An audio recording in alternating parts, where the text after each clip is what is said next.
Looks like we're up.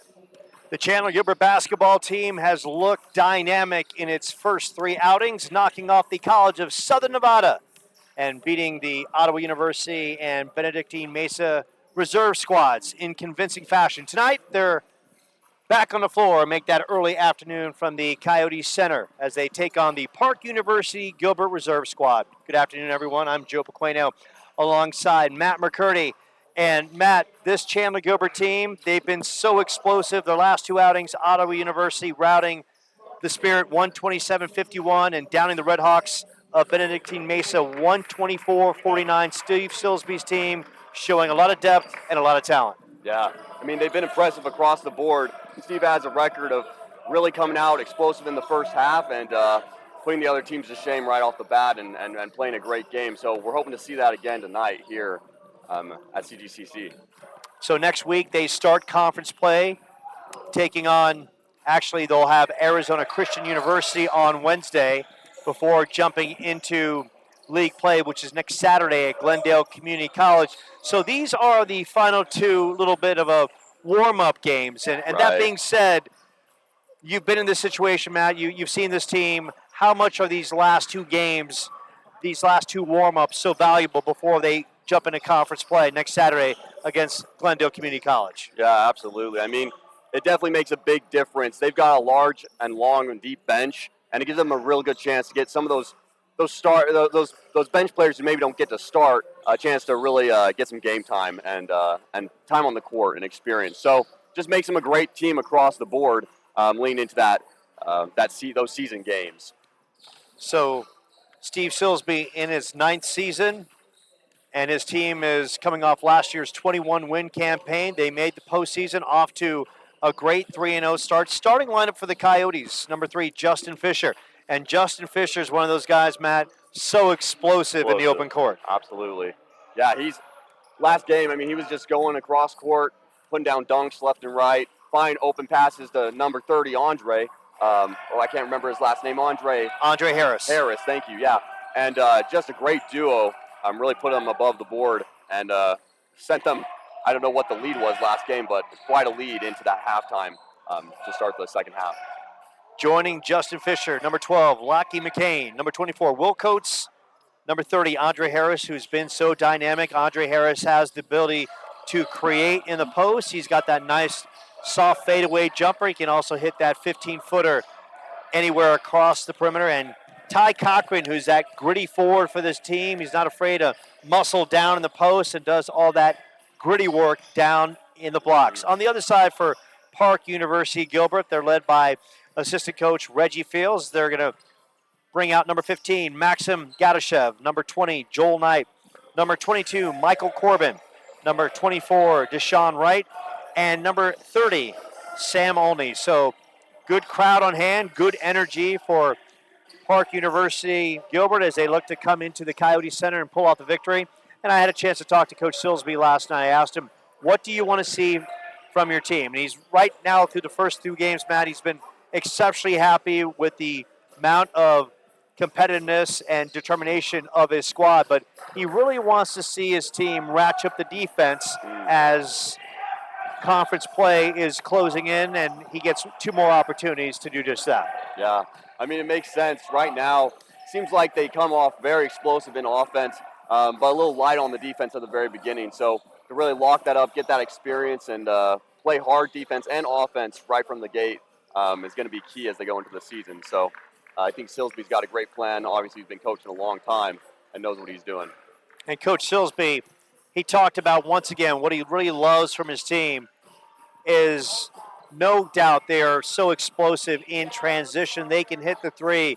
But his point of emphasis is really to pound the ball down low in the blocks. And in that case, they've got Andre, they've got Parker Larson, they got Calvin Gustafson, who's been so explosive coming off the bench.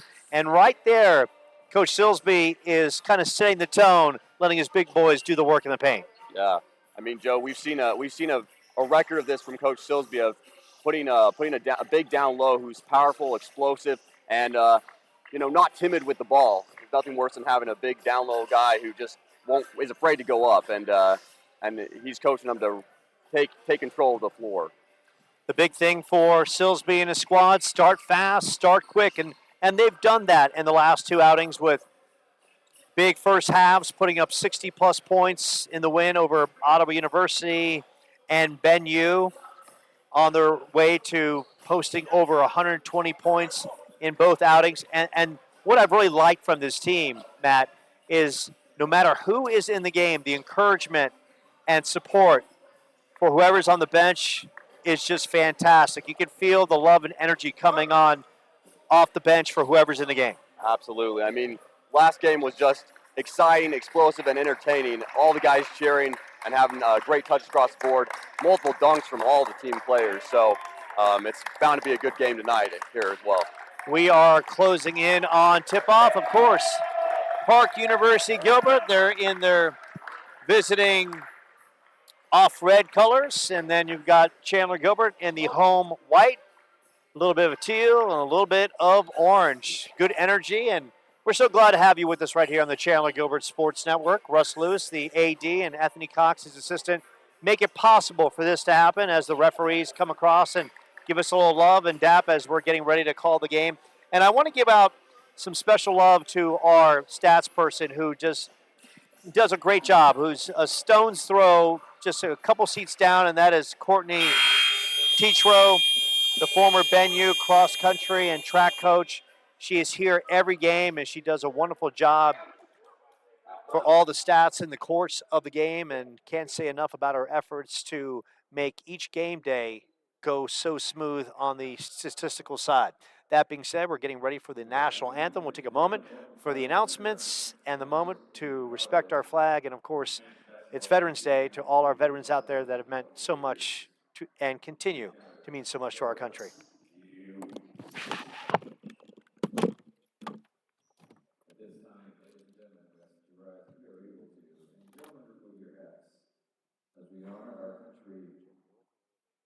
Those who serve on this Veterans Day to be playing the national anthem.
Once again, what a wonderful opportunity to respect and honor our veterans here today at CGCC.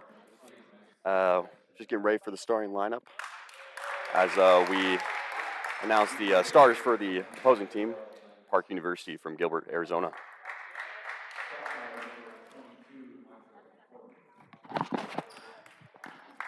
So referees for today's contest are Russ Davis, Jason Ortiz, and Jason Gerritsen as the Park University Gilbert squad is being introduced. And Matt, for Park University, the Buccaneers making that short trek from Gilbert. Look, they're coming here with a purpose. Yeah. I mean, it's awesome when we have locals because it brings a great audience, a great energy. So it'll be exciting to have these two teams from local Arizona playing today.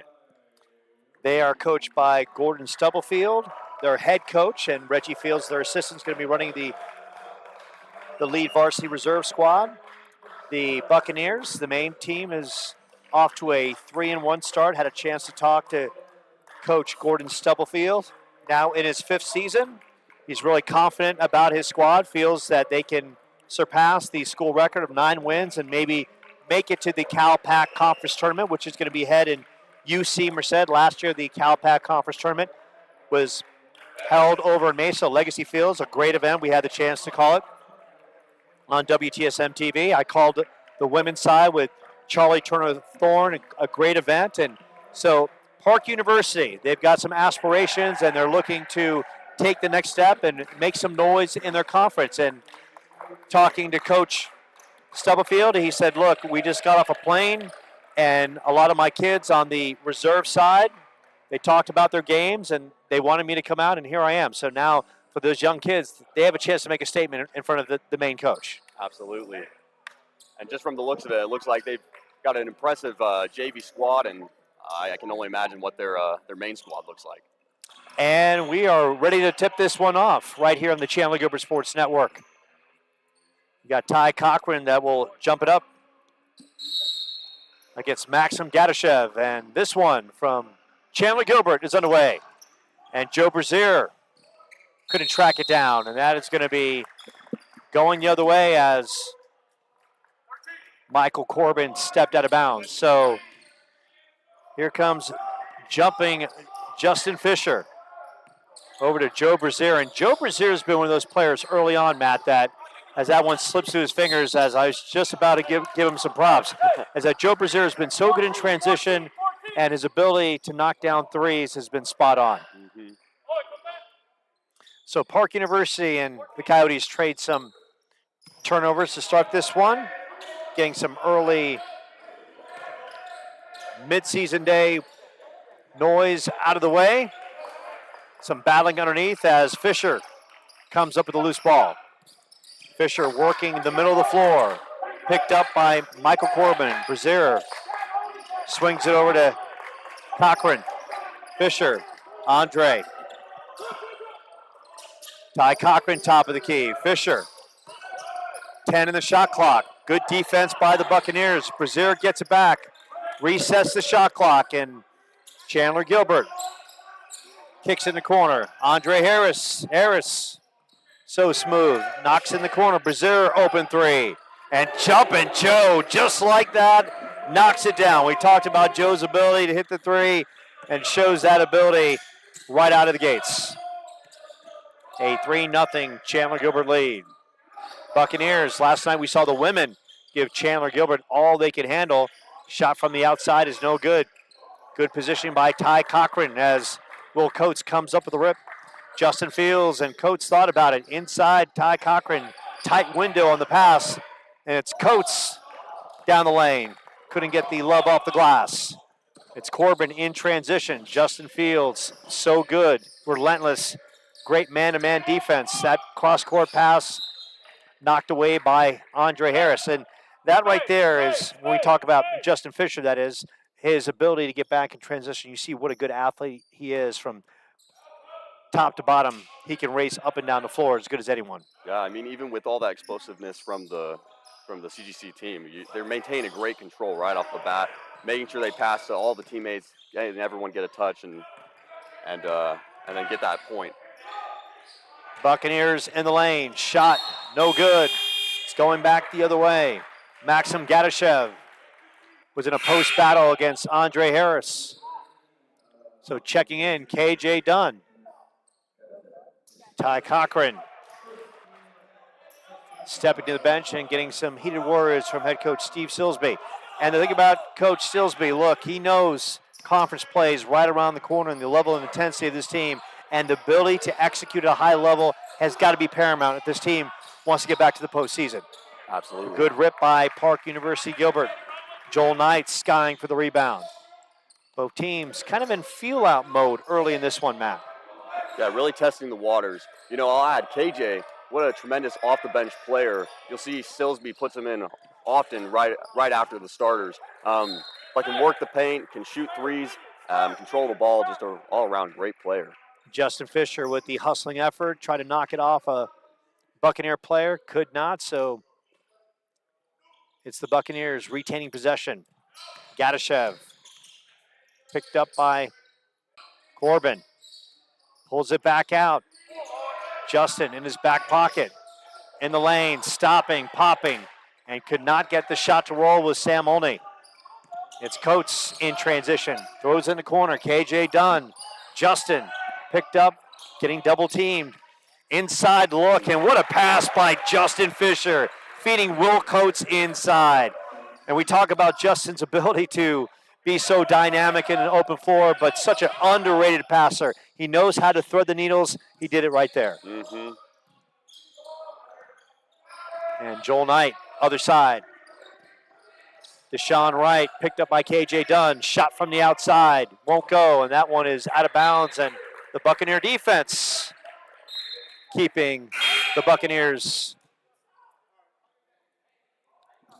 in check. Make that the Coyotes defense keeping the Buccaneers in check. I call some games for the Park University Gilbert team last year, a share, so every now and then I just kind of lose my place. So here we are, Andre Harris, top of the key. Joe Brazier in the corner, Jolton Joe. That one rolls around the rim. Buccaneers coming up with the rebound. Sam Olney in tight traffic in the paint. Rips over to Michael Corbin, directing traffic for the Buccaneers. Picked up by Will Coates. Coates in that lane, bigger body. And Coates provides the big swat as Corbin cannot get anything going into the paint. And right now, a good timeout. Sam Silsby. Make that Coach Steve Silsby just irate, call that timeout, and you can see him, he's really laying into his team. He's not liking the ball movement, he's not liking the flow, and he already had words of wisdom for Ty Cochran about a couple minutes ago, and Cochran, look, it's all about love, it's all about concern, it's all about getting his team better, and Silsby right now addressing his concerns as his team goes back out. And look, it's not about this game, Matt, it's about where they want to go, and this team has to improve on a game-by-game basis. Right. Once again, these are developmental games. They're not even quite in that season yet. So this is the opportunity for Coach Silsby to really give them that direction and love, as you put it, Joe. So it's going to be Brazier on the inbounds to Justin Fisher. Fisher. Tight defense by Sam Olney. Pull up, Andre off the mark. And that one is knocked out of bounds. Possession goes to the home white. Andre from the top of the key had a good look, just could not connect. So Justin on the inbounds. So far only one team found this one. Andre in traffic, going up strong, and Andre delivers. And that's the thing about Andre, he's a big physical guy and he can muscle up, and he was in a slew of traffic, found his way. Yeah, he's a powerhouse for sure. Other side, Michael Corbin. Corbin picked up by Fisher. Corbin kicks it back out. Olney lets it fly. Olney, no good. The rebound by KJ Dunn. KJ, so good in the win the other night. Double-double machine. He can shoot it from the outside. He can battle in the box. He can run the floor. A valuable part of this Coyotes attack. Absolutely. Yeah, KJ's willing to do the work from whatever part of the court. Right there, another great attempt. KJ, good look. Does not fall, but once again, you saw the hustle by the Coyotes. Andre Harris battling underneath, and they retained the possession. 20 on the shot clock as Justin will do the responsibilities on the inbounds. Andre, and give credit where credit's due. Bucks getting the hands up in transition. Loose ball.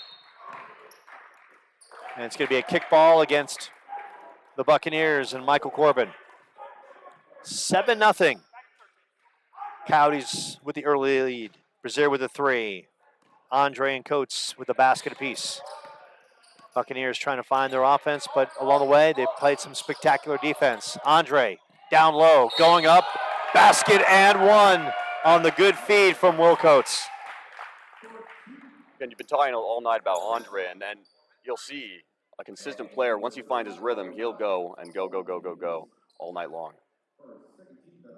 And just a great feed by Will Coates, who saw Andre being guarded by an undersized player, and Andre shoots it up and in.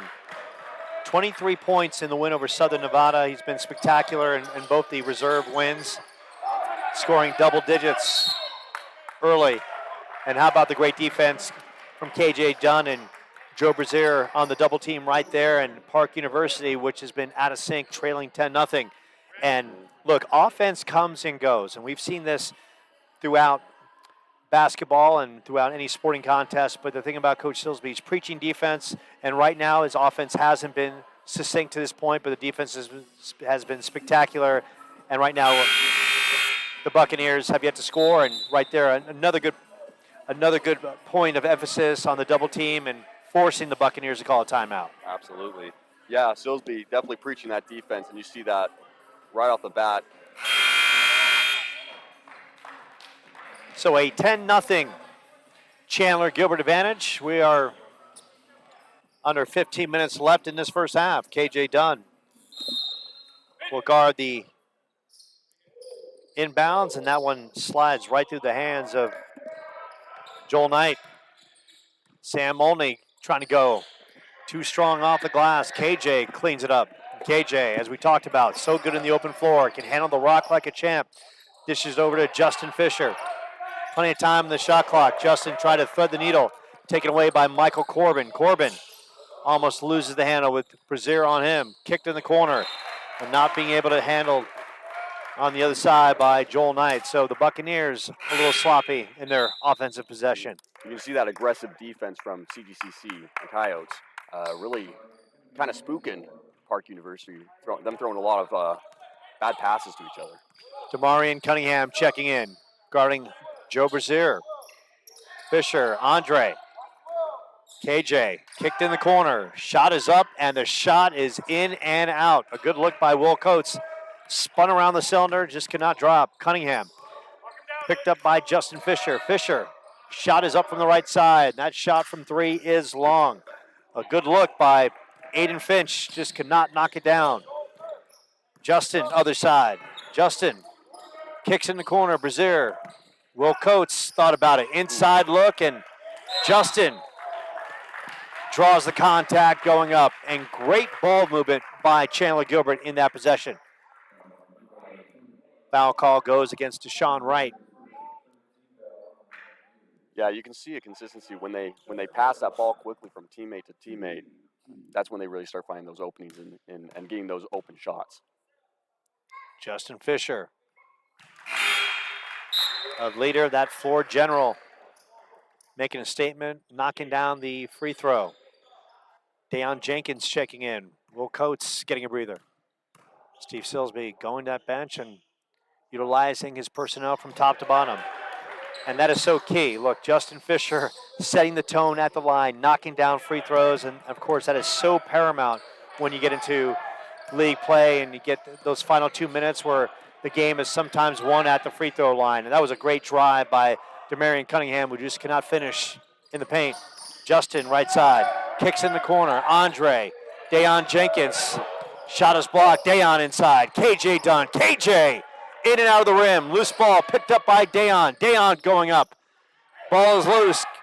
KJ underneath.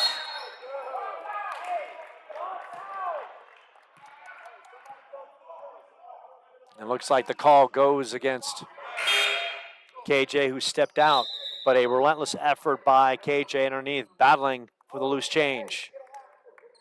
Chandler Gilbert with a 12-0 lead. Buccaneers still looking for that first field goal. Great defensive effort by Chandler Gilbert in this one. Andre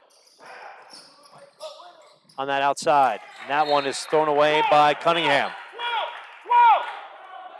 Coach Reggie Fields, the assistant for Park University Gilbert, trying to direct traffic for his team. Stepping in. Lockie McCain.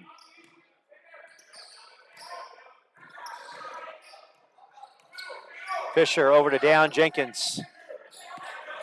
Lockie feeds Andre Fisher, going up. Not enough, but KJ Dunn on the putback. KJ relentless, and the lead is 14-0. Other side. Going up, right into traffic. Buccaneers forcing some shots. KJ on that left side. McCain will pull it back out. KJ thought about it. Fisher, top of the key, guarded by Cunningham. Fisher, couple dribbles. Kicks in the corner. McCain. Andre going up strong. Andre back up and in. Blocked initially. Andre so strong going up. Andre with 7 points, and it's a 16-0 Coyotes advantage.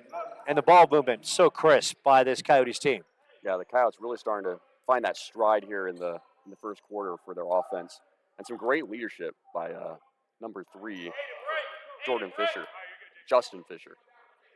And Justin Fisher is that point guard extraordinaire you love to have, just a fierce leader, so athletic, gets back in transition, knows how to thread the needle, very unselfish as well. He'd rather set up his teammates, but make no mistake, when Justin Fisher finds a lane, he's going to go high, he's going to go hard, and he's going to make some noise attacking the rim. Yeah.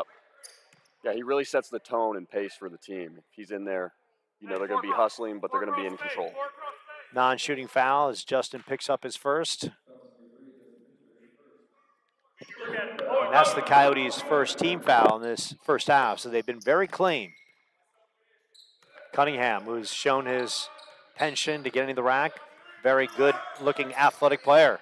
Thought about it, pulls up from 3, and knocks it down. Demarion Cunningham, long range, and the Buccaneers are finally on the scoreboard.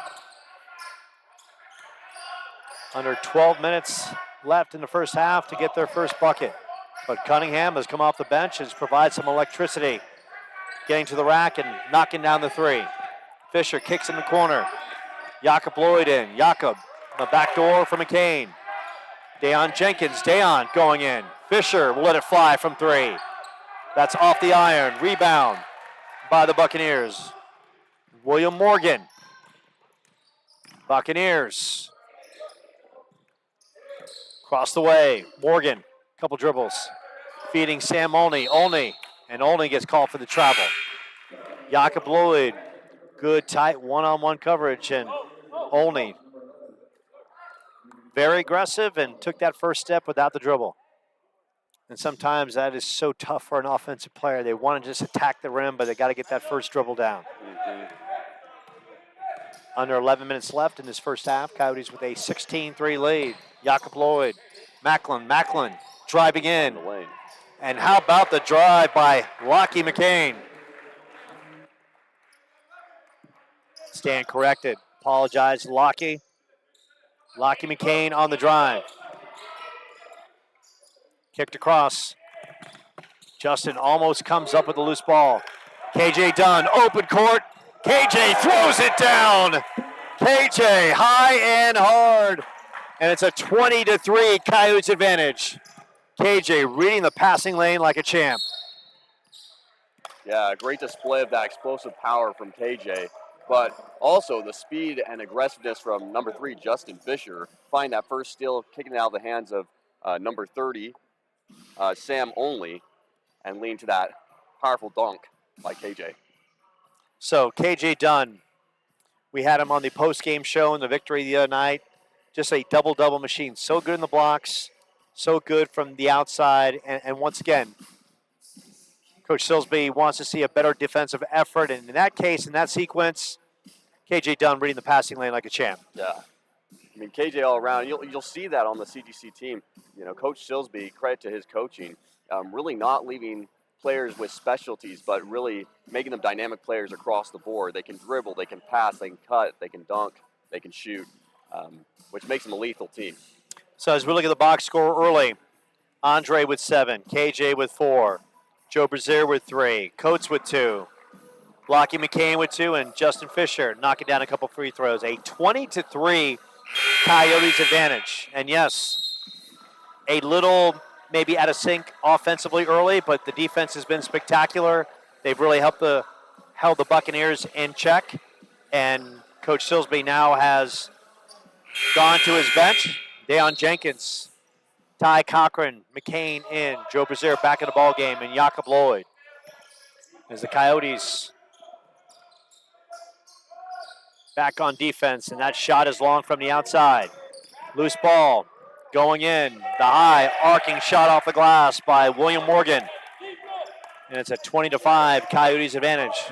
Give Morgan a lot of credit. He had to arc that shot high. Knew there was a potential block coming in and got it over the trees for the basket. Jakob Lloyd inside. And how about Joe Brazier with the perfect pinpoint passing. And Jakob, his first basket of this contest. Cunningham lets it rip long. Loose change. Lockie underneath, and Lockie gets it out to Ty Cochran. Cochran feeding Dayon. Alley and Jakob Lloyd on the oop underneath. And that's a good read, and that's some good unselfish basketball right there. Dayon knew where Jakob was deep in the post and fed him well. And what a great circus shot on the other side by Deshaun Wright. 24-7 as the pace has really picked up in this first half. Both teams running and gunning. Cochran, great feed. Jakob going up. Jakob cleans it up and draws the contact. Foul call will go against number 11, Maven Caldwell, his first. Yeah, Park University coming out of that timeout with a little more aggressive approach on the offense. Run it down the court and send it into the lane.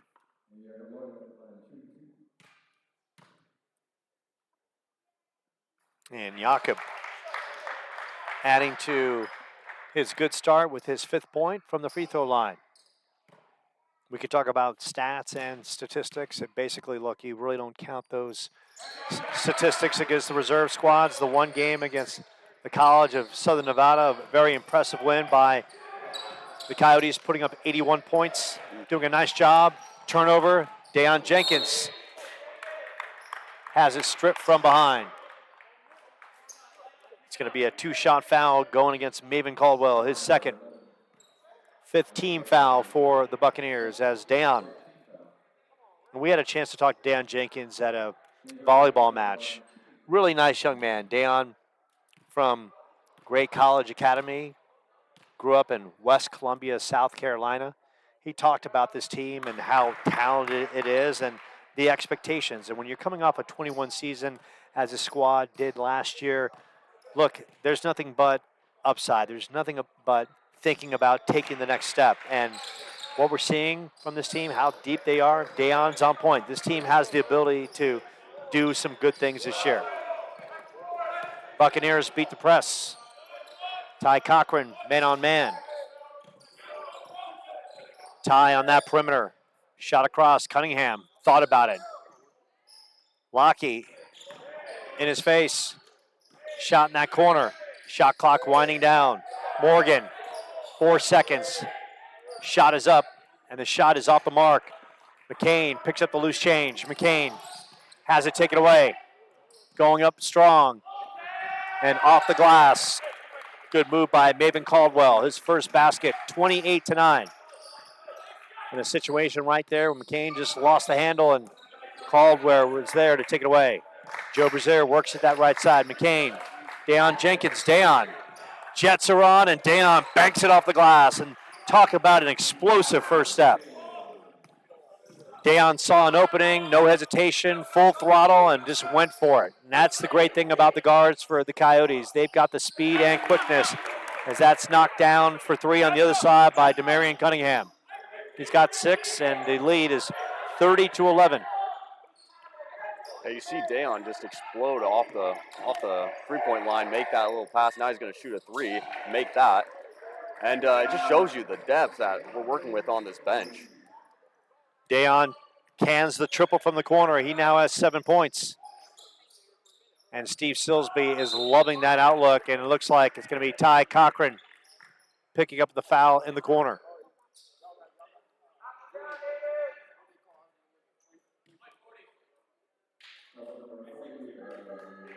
And going to the line to shoot 3 is Aiden Finch. But you got to love the aggressiveness by Cochran defending that perimeter. Look, good teams do not let shooters just stay vacant on the outside. They've got to pick up the 3, and Cochran picked up the foul, but he also sends the message that this Coyotes team will defend the perimeter and they'll be relentless in the approach. Right. Any good team, and when you're playing aggressive, especially on defense, you're going to pick up fouls here and there. But that's the right type of defense you want to play. Will Coates back in the game. Finch nails 2 of 3. 33-13. Cochran feeding Jakob Lloyd. Lloyd brings it out to Coates, playing that point forward position. Now it's Jakob, top of the key, picked up by Maven Caldwell. Caldwell with the steal and going the other way and just lost his footing too far deep underneath the backboard. Good work by the Buccaneers on the back end. Aiden Finch on the steal. Morgan kicks it out in the corner. Cunningham lets it fly. Cunningham, good look, cannot knock it down. And now the Coyotes will work the ball up the floor and get into their half-court offense. Dayon on the left side. Coates, Cochran, Brazier, split second left open. Feeds Coates inside, and Coates, contact and one off the good feed from Joe Brazier.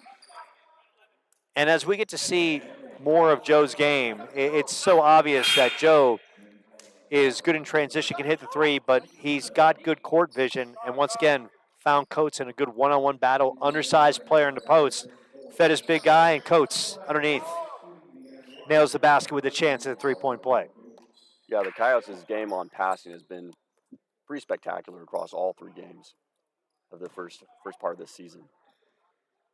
Coates. Some credit to Park University. They've done a great job here in the second quarter of kind of speeding up the tone of the game, making some steals, and forcing the Coyotes to do a little more of a run and gun offense. Cunningham that right side. Brazier picks him up. 5:53 left. Good basketball from Chandler Gilbert, going up strong, trying to knock it off the glass, hustling underneath, and too many white jerseys there. And KJ Dunn so relentless underneath, and KJ easily beats the press, knocks it over to Joe Brazier on the other side. Joe swings it down to Andre. Andre, he's got the size advantage, goes in, goes back up, and Andre, couple good looks and doing the work underneath. Will Coates on the putback. And Will's got 7 points, and the lead is 38-13. On the other side, going in and drawing the contact. Looks like Will Coates will pick up the foul.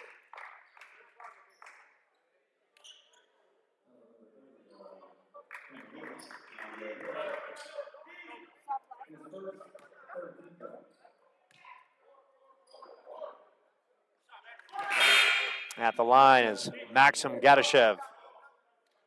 Gadashev knocks down the first free throw. Andre Harris picked up his first foul. Very impressive from some of the big men on the Coyotes team. The calmness they display as they're dribbling down court. I mean, sometimes you see some of these big men just throw it away to the nearest point guard, but they're really able to maintain that control. Coates down in the box. Coates, little fade away. A little too strong off the glass. Rebound. Kobe Wiggins. Over to Michael Corbin.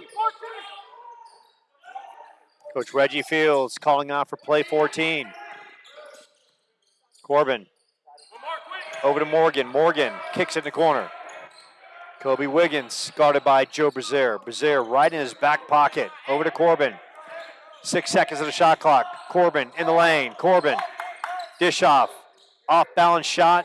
Not even close. Good defense as KJ Dunn cleans it up.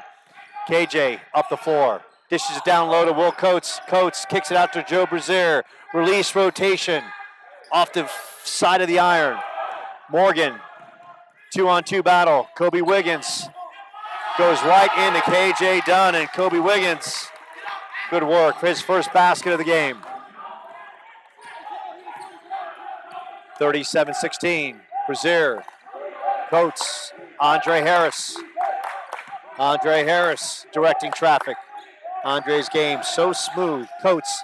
Dayon Jenkins from the outside. Dayon can't connect. And that's off KJ Dunn. And all of a sudden you can feel the energy from the Buccaneers bench. It's like, look, for this reserve squad, this is essentially their game 7 of the NBA Finals. If they can come here today and get a victory, they could talk about this all season long. Absolutely. Especially with head coach here. I mean, they're looking to impress. And you can see that energy coming off at the end of this first half. Head coach Gordon Stubblefield of the Park University Gilbert squad is here today. Kobe Wiggins lets it fly. That is off the side of the iron. Justin Fisher racing up the floor. Justin. Wiggins on him. Fresh shot clock. Coates. Right side. Swings it over to KJ Dunn. Dunn Wiggins on him. KJ dishes across. Andre. Right in his back pocket is Gadashev. And they call the offensive foul on KJ Dunn. That's his first. Fourth team foul for the Coyotes. 3:12 left, and for the Coyotes, of course, they want to finish this first half strong and forget about the last couple offensive possessions where the Buccaneers look, they're playing for pride, right? They're playing in front of their head coach, Gordon Stubblefield, who is here. Morgan getting in the lane. Morgan. Great steal by And KJ. KJ Dunn battling Andre Harris. And Justin off the glass. And talk about great unselfish basketball. Andre Harris feeding Justin Fisher on the other side. The prayer thrown up. Gadashev going up. Gadashev can't connect. And KJ playing relentlessly on both ends of the floor. Andre, oh, what a feed by Andre. And Will Coates down the blocks, fires it home. And Andre made that look so easy. And Coates on the no look with the spectacular play in the first half. A 41-16 Coyotes lead, and Coates bringing it home on Saturday with 9 points. Yeah, the Coyotes coming with all that energy from Park University. You think that might rattle the Coyote team, but they've maintained composure and kept it calm as they run the court and then put the Park University into a timeout as number 24, Will Coates, slams it home. And Andre with the great open field and the perfect no look to Will Coates on the receiving end. And so many good things to talk about by this Coyotes team. But one thing, first and foremost, the unselfishness of this team. It is simply fantastic. Everyone understands. Look, everyone's going to get theirs. And when they get theirs, that means the team's success will be off the charts. And that is so pleasant to see. Absolutely. 2:24 left. Michael Corbin racing. Corbin into the lane. Corbin tries to go up. Knocked away by KJ Dunn. Coates feeding Justin the freight train. Justin racing. Gets it out to KJ Dunn. Joe Brazier in the corner. Joe won't go. Rebound by William Morgan. And out to Corbin. 2 minutes left in this first half. Corbin. Fisher. Tight defense. Corbin kicks in the corner, and Coates takes it away. Joe Brazier. Brazier up and in. Jumping Joe. So good from three. Knocking down the deuce. He's got 7 points. 43-16. Loose ball, and look at KJ Dunn. How about the effort from KJ? Diving for the loose ball. And you're talking about a game in the course of the season. It's a glorified scrimmage for the Coyotes, but they're playing this with all-out passion because they know the games soon enough are going to get bigger and better and more meaningful along the way. Yeah, KJ is making it obvious that these Coyotes aren't going to leave anything, or they're going to leave everything on the court. In the lane, going strong, and knocked away by Corbin. Gabriel Gilchrist driving down the middle of the lane. 17 seconds on the shot clock for the Buccaneers. Gilchrist on the throw-in. Gets it out front to Gadashev. Andre Harris on him. Harris. Gadashev throws it up, try to kiss it off the glass. And KJ with another rip. And look, if we were keeping tabs on rebounds, no doubt KJ would be on his way to a double-digit rebound lead. Andre, the misfire from three. Minute left in this first half. 43-16. Coyotes swing inside. And the good look, and Gil Van Bon, his first basket of the game. 43-18. Brazier, right side. KJ Dunn. Dunn. Andre. Little soft touch look. KJ underneath, and KJ going back in, and KJ just relentless underneath. KJ, basket.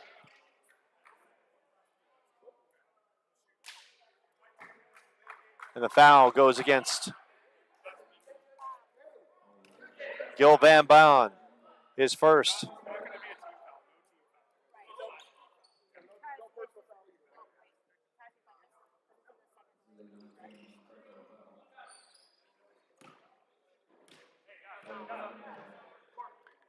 So it looks like there was a Delay of game Delay- foul. Not sure who it went on, though. Whether it was a personal team foul or just. So Morgan misses the freebie at the line. 45-18. So no foul on that play as the referees dialed it down. Foul ball in the inbounds to Michael Corbin. 34 seconds left. There is a shot clock differential. The Coyotes will have one last opportunity. Into the lane, Gilchrist. Gilchrist kicks it out. Morgan, left side, high arcing three, won't go. Valbon tries to clean it up and kisses it off the glass. Little scoop shot that drops. He's got 4. Coyotes' last possession. Brazier over to Andre Harris. Andre going up strong and draws the contact from Gilchrist. And Andre will go to the line to shoot a pair. You know, Joe, you can tell this Park University team really enjoys driving in, attacking the rim. But the Coyotes have done a great job locking down the paint and forcing them to take shots. So Park University really going to need to work on making those passes and taking those shots and speeding up that part of their game. And what I love about Andre, look, sometimes shots don't fall. But a player like Andre, who's got the size, who's got the skill to get to the rack, he understands, look, if my shot's not falling, I'm good enough to adapt. And he's smart enough to realize, look, I'll drive to the rack and I'll work it underneath. And that play, he drew the contact. Absolutely. And that's going to do it for the first half. And the Coyotes with a 47-20 halftime lead. A good start for the Coyotes. And this one, Matt, Coyotes started a little sluggish offensively, but the defense has been there throughout this first half. Absolutely. They've really worked on locking it down. And as I was saying before, Park University loves to attack that rim, and they've done a great job just keeping them out of the paint and blocking all the attempts. So they're forcing that team to really take shots. So we will take a short time out here, and joining us, we're going to gather him up as he's just a stone's throw away, as head coach Fletcher Brown of the women's team will join us right here. Stick and stay, more from the Coyote Center. Matt McCurdy, Joe Pequeno on the call. So glad to have you with us on this Super Saturday of basketball. It's the Coyotes hosting the Buccaneers on one destination, the Chandler Gilbert Sports Network.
One sec.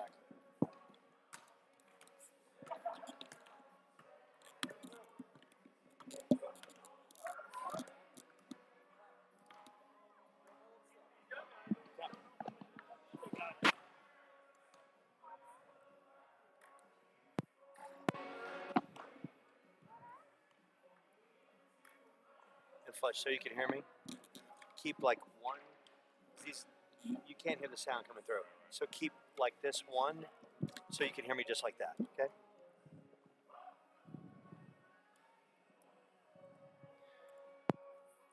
And welcome back to the Coyote Center with the Chandler Gilbert squad with a 47-20 halftime lead over the visiting Park University Gilbert Reserve squad. I'm joined by the Coyotes women's coach, Coach Brown. Coach, so glad to have you with us, and it has to be able to get a good night's sleep after getting a victory in a hard-fought one last night over Park University. Yeah, no, we the team was excited in the locker room after the game.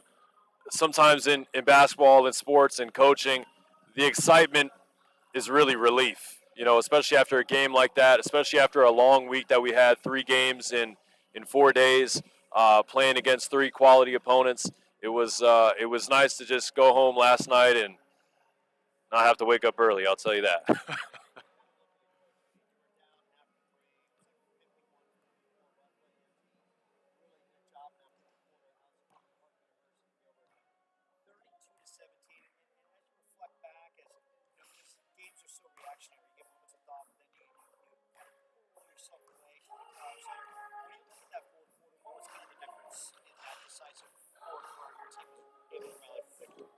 That's a great question. I think Elena and Maya, they finally just started playing their game, and they weren't worried necessarily about outside noise. They weren't necessarily worried about executing a play and pleasing the coaches. They just played instinctually. They were attacking the basket.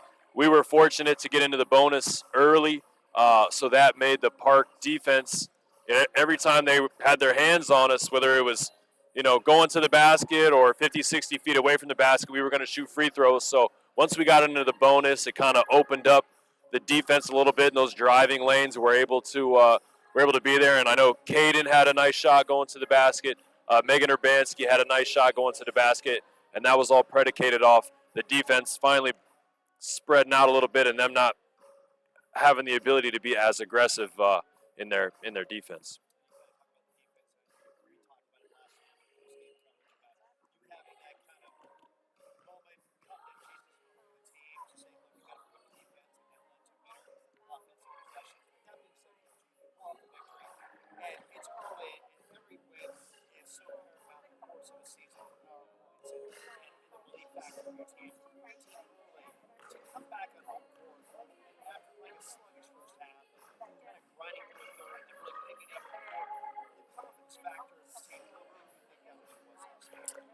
I think it's really gonna pay dividends later in the season. This is the second time, including regular season games and scrimmages, where it's really come down to the last couple possessions, the last minute or two of the game. So I know that once we get into some conference play battles, we're going to be battle tested because the players understand, late game situations. They understand time management, clock management. They understand the 3 late game musts. Not turning it over, defensive rebounds, and making free throws. And we did all 3 of those things down the stretch last night. So as we move forward, I think we'll be able to rely a lot on this experience.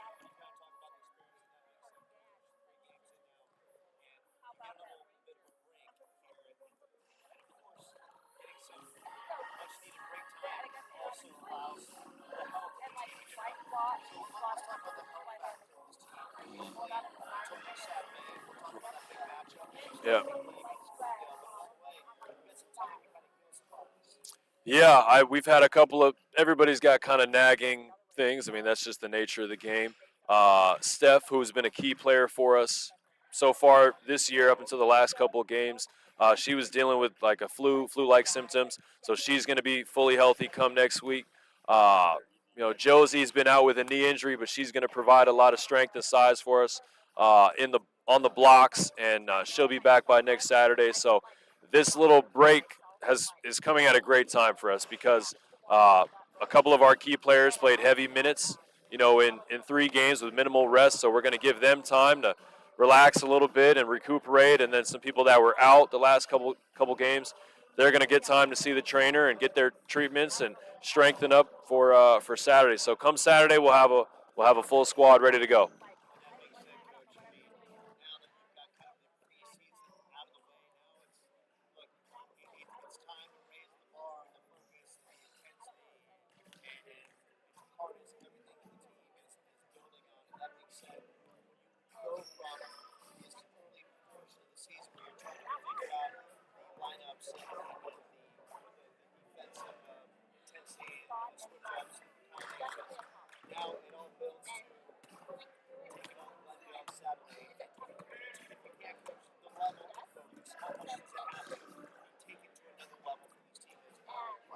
Yeah, I'll be honest with you. It's got to get raised up a few notches. There's times when we look like we have 5 freshmen out on the floor because we do have 5 freshmen out on the floor, and they're just not used to the speed, the physicality, the awareness that's necessary at all times, the fact that every possession matters. There's no throwaway possessions. There's little room for error in a college basketball game, especially when we come to playing against good teams, especially come conference play. Everybody's going to be really hungry for those 4 playoff spots. So the focus, we're going to talk about that on Monday and Tuesday, where, everything that we've practiced, or maybe let me take that back, everything that we're seeing in games, we've practiced at some point, whether it's press break, offense, defense, the most fundamental things, transition offense, transition defense. We've practiced everything, and now we've got to have a vision in practice to where, okay, how does this fit into the game? Where does this come into play? Where can I find value in this in practice? Where can I connect this to a game? So we're going to talk about that on Monday and Tuesday, and it's difficult this year because the majority of our roster doesn't always see how things translate because they just don't have that experience. Whereas last year we had 7 or 8 sophomores, and they kind of just understood, like, everything that we practice is going to have some sort of value in the game. We don't have like meaningless drills or meaningless film sessions or breakdowns. So the more we play, the more experience we'll get, and the more that they'll realize that, okay, like, this really has a lot of value, so let me see how it translates to the game.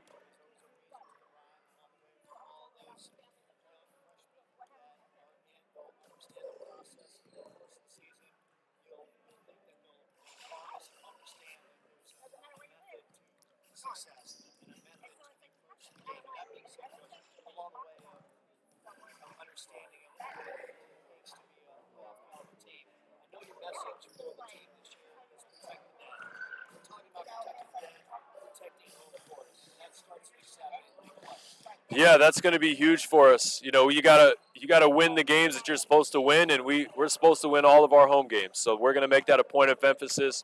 We're really fortunate that in our non-conference play, the majority of our non-cons are home games.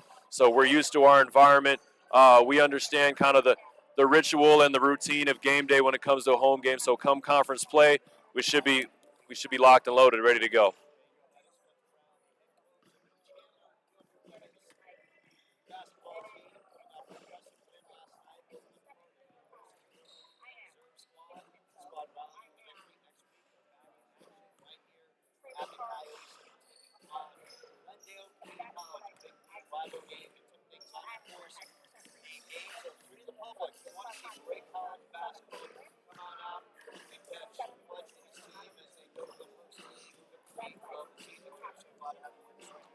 Thank you. Second half as the Coyotes men's squad battling the Buccaneers of Park University Gilbert. Right here from the Coyotes Center on the Chandler Gilbert Sports Network.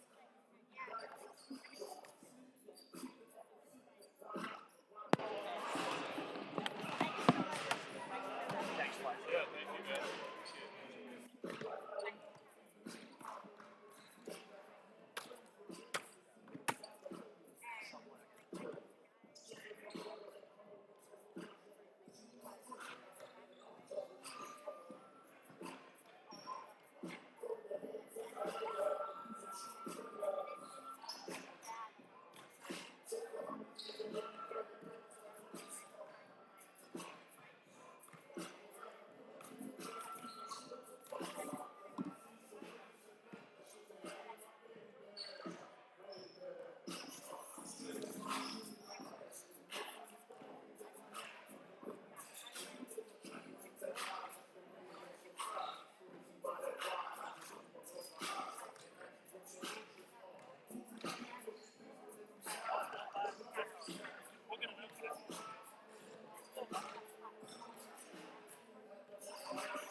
Yeah, I never thought about that, but that's really.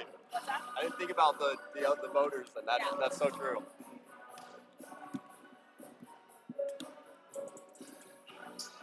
All right, welcome back to the broadcast. We're just about ready to get started into the second half of Park University versus the Chandler Gilbert Coyotes. So far, it's been a great game. Score on the board: home team Coyotes 47, Park University 20. And we're just about to get started. Watching some great basketball here today from both teams. Park University amped up, energized, excited. It'll be interesting to see what their strategy is going into the second half as they try to close the gap between the Chandler Gilbert Coyotes and themselves. Coyotes with a 47-20 lead going into the second frame. So good here. After the nice victory last night, they're back at it this Saturday. Taking on Glendale Community College. First half play we embark on the second frame. Andre, 9 first half points. Will Coates with 9 as well. Joe Brazil with 7. Now we begin the second frame. Brazil fields. Justin Fisher kicks it out to Ty Cochran. Andre. Good start on a good first possession for the Coyotes to start the second. Yeah, it doesn't get much better than that. Showing their unselfishness. Showing their penchant for team basketball. Mm-hmm. Corbin throws it off shot and that drops. Good shot by Michael Corbin, his first basket of the contest. First team foul for the Coyotes.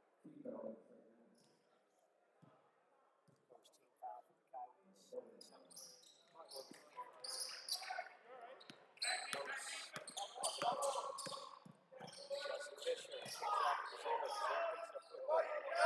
Fisher cutting it over his top of the key. Feeds on the other side. Bounce back to Andre. Andre with a mismatch. Corbin on him. 12 in the shot clock. Coates thought about it. Cochran down the lane. Cochran kicks it out to Coates. Coates release rotation. Knocks him on. More Coates with a triple. Coates with 12 points. That's just great ball movement. Good recognition by Cochran. Coates. Cochran so relentless. Just a valuable glue player. Does all the dirty work underneath the basket. Cochran needs Justin going in. And how about that? Just making his way. High IQ. Thought about dishing it out to the corner three. And said, look, I can reverse this. Banks it off the glass. Justin now with 6 points. Yeah, the first 3 opening plays here. Doesn't get much better basketball than that. I mean, just absolutely mature, passing the ball, controlled, working as a team. Amazing basketball by the Coyotes. Andre with a big swat on Gadsden. Still Salisbury. You hear him on the other side. The head coach of the Coyotes telling his team, preaching, talk, communicate. You're going to love the energy by Coach Salisbury. Now it's 9th season. 21 season last year. 21-win season. They made the playoffs. Expectations even higher. So Coach Salisbury is talking to his team from that DEFCON 1 approach. It's all about love and caring, about getting back to the postseason and raising the bar for his team. They've got the tools and the talent. As Salisbury, you see him on that sidelines, he's working for his team. That time they left the 5-possession offense to Morgan. Jackson picked up by Andre. Andre thought he got bumped. Maybe an offensive foul by Gadsden. Kicks it out to Morgan. Morgan tries to get around Andre. That doesn't work. Brazil picked him up. Picked out top of the key. 1, 3. Won't go. Park gets a call. You can see Park University coming out of that half, really playing a little more composed ball, making more passes, making more touches as a team, and looking for those openings rather than the scrambled out they were early into the game started with. Outside.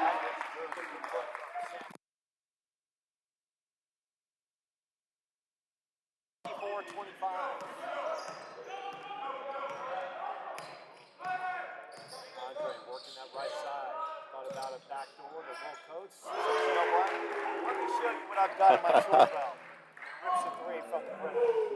And Andre, look, he's one of those players who can do just about anything. You can post him up, shoot the three, from battle underneath. Yeah, Andre really stepping up in that last play, taking that point guard role and just showing him what he's made of. How about Michael Corbin dragging in on Andre Harrison? Andre will get called for the blocking foul. Corbin will go line. He's got 3-point energy. Talk to Andre before the game. He plays high school ball at Red Mountain. Went to the side of the world in Florida. Played over in Pensacola. He's a big fan of the Florida beaches, born in California. I believe that 100%. I grew up in Florida as well as New York City. And Florida beaches are so much nicer than California beaches there. Off the foot of the island. Ball tries to kick it inside. Justin. Open court. Justin right down the lane. And Justin draws the foul shot. Justin, relentless force. He's got the pedal on the pedal. Michael Corbin. Yeah, Justin, a hard player to catch. Once he goes, I mean, he's either going to make it or you're going to catch him with a foul so he can get to the line.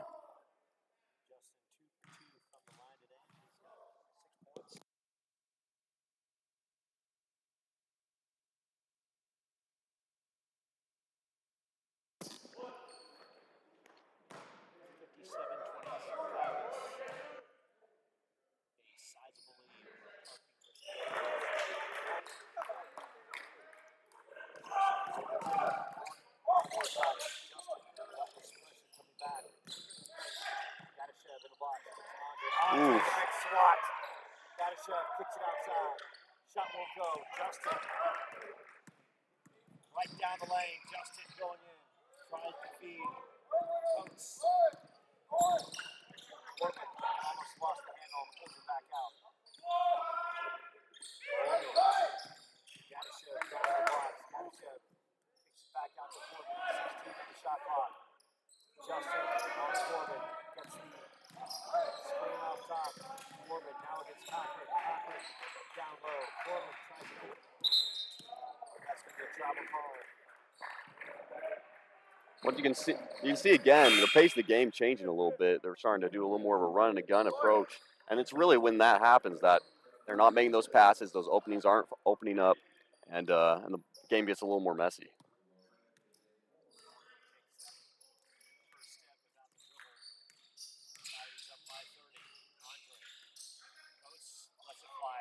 Oof.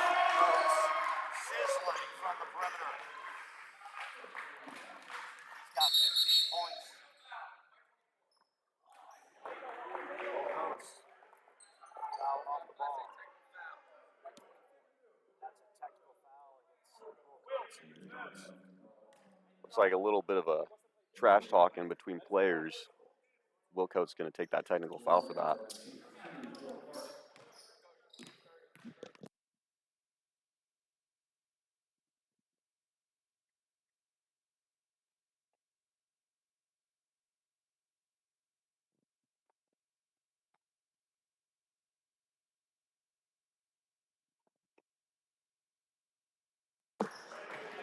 Shoot a basket. And here we go. Testing our mics. Just in case. 5, 4, 3, 2, 1. Check. 10, 9, 8, 7, 6, 5, 4, 3. I believe I'm 3, he's 2. On there. 9,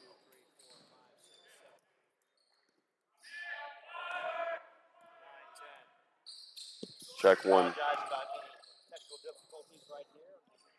Channel Gilbert Sports Network. We're just making sure that we are being able to be heard accordingly. As you can see myself, I check the microphones and we are making sure that we have good volume. Check 1, 2, 1, 2.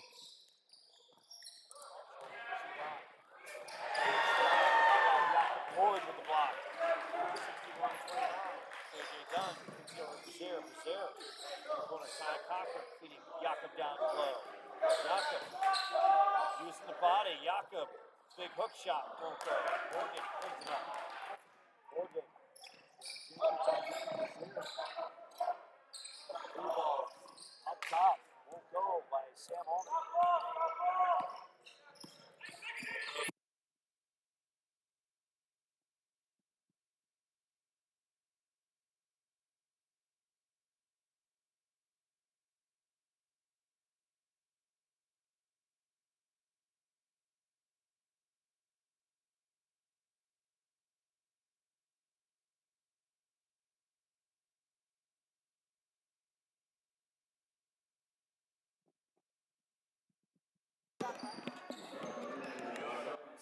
By Doc Floyd. Got 5 points. Second team foul by the Buccaneers this half. Lloyd shoots it up. Mike Corbin about to check back in. Got a shot. Checking out. Usually we have a slew of Chandler Gilbert athletes on hand. Today, Ty Gilbert going back in from the contract. Ty's had a quiet game, but he's done a lot of dirty work. Sometimes shots not falling. There's other ways to impact the game, and Ty's been doing that. This is the first. Mari Cunningham coming in. Morgan checking out. Cochran at the line.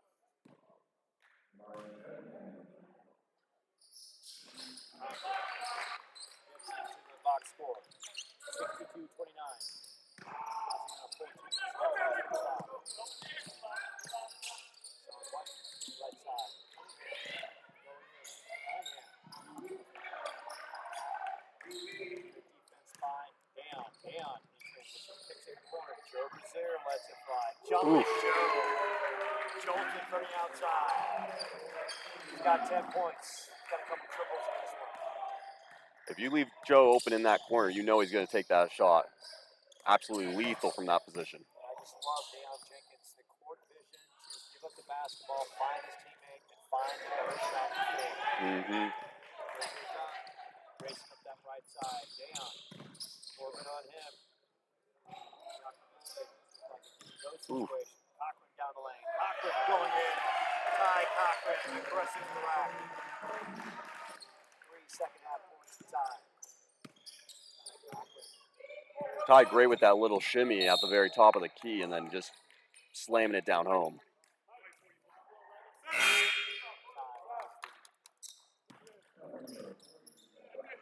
Head back to the bench after the foul. Buddy Watson. Marcus high school. Chance to talk to Buddy last night. Buddy just loves being on this campus. Loves playing for Coach Silsby.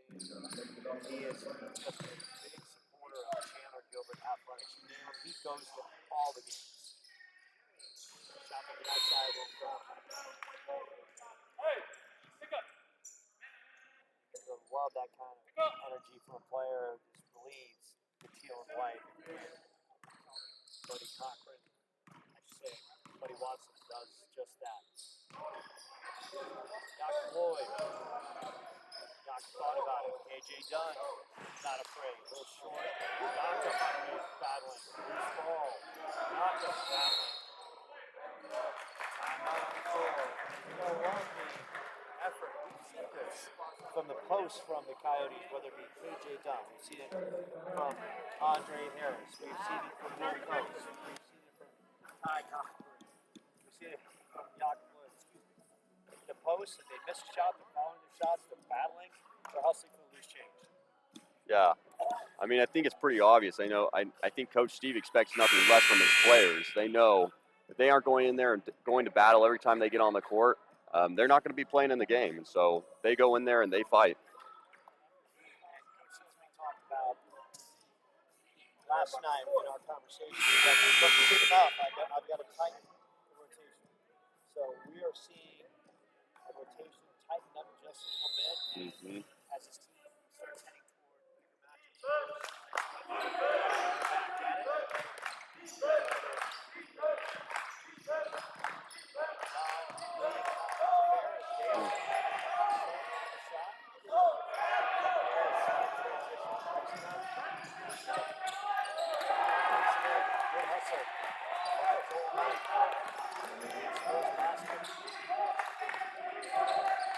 Park University really starting to put some pressure up top.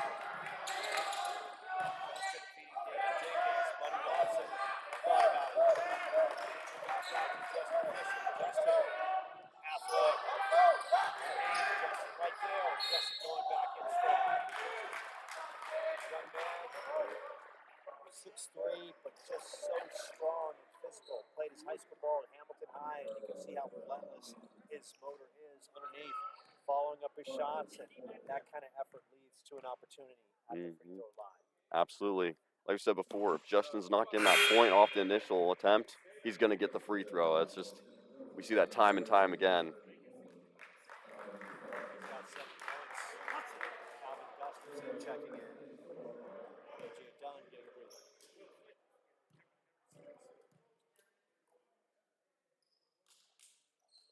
Justin knocks it home. 68-31, closing at 12.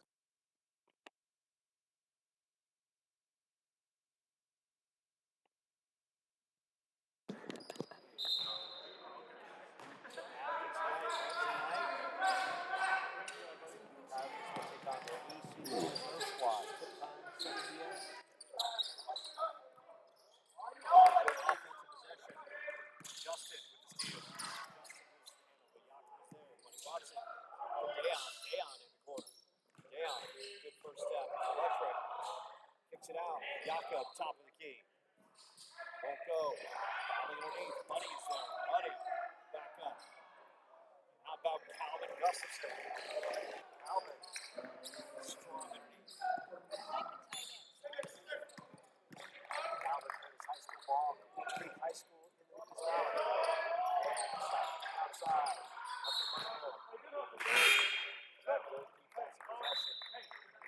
Calvin Gustafson. Freshman. 6'8", long, lanky, physical. Mountain View High School in Utah. So I want to correct myself the last telecast when I said Mountain View High School in Mason. No, that was Mountain View in Utah. It's known Christian School. He has some contact. Parker Larson draws that from Michael Corbin. So Parker with an opportunity to do some work at the line. Parker, another freshman, 6'7". Yeah, now as we come Santa Quinn, Utah. as we come into the kind of the second part of this second half, we're going to really see the power of Coach Silsby's bench. I mean, some big boys entering the court between Parker and Calvin. And what we're seeing right now in the course of this one is basically, look, all these players, it's audition time. Yeah. Coach Silsby knows exactly what his top 7 or 8 we know that Andre Harris is going to be a factor. We know that Justin Fisher is going to be a factor. Look from the outside. Good shot by Finch on the 3. And he knows his top 5 who they're going to be. Along the way, who's going to be that 9th? Who's going to be that 10th? And who's going to draw some valuable minutes to come off that bench and provide a spark, whether to clean the glass, to handle the basketball, to potentially put up a shot if need be. And Justin in the traffic draws the contact against Ian Finch. So right now, we look at this for us as a scrimmage for Chandler Gilbert, and to dissect it from a broadcaster's perspective for Coach Silsby, it's all to see who can do what at this point and who's elevating the game, who's game ready, who's conference ready. Because when you get into league play, they'll have one more warm-up affair. That's Wednesday night, but then Saturday it's the real deal. It's Glendale Community College, and everything matters here on out. Yeah, Silsby's got a lot of players, a lot of pieces. He's just fine-tuning that team and really taking it to the next level. So it's going to be an interesting season for sure.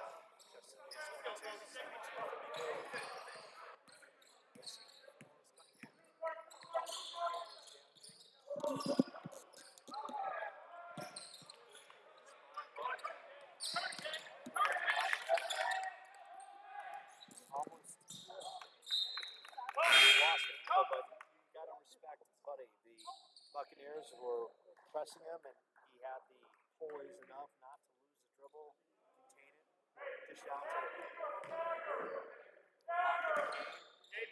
ball's knocked out of bounds. Possession. Buddy providing some good minutes on the bench.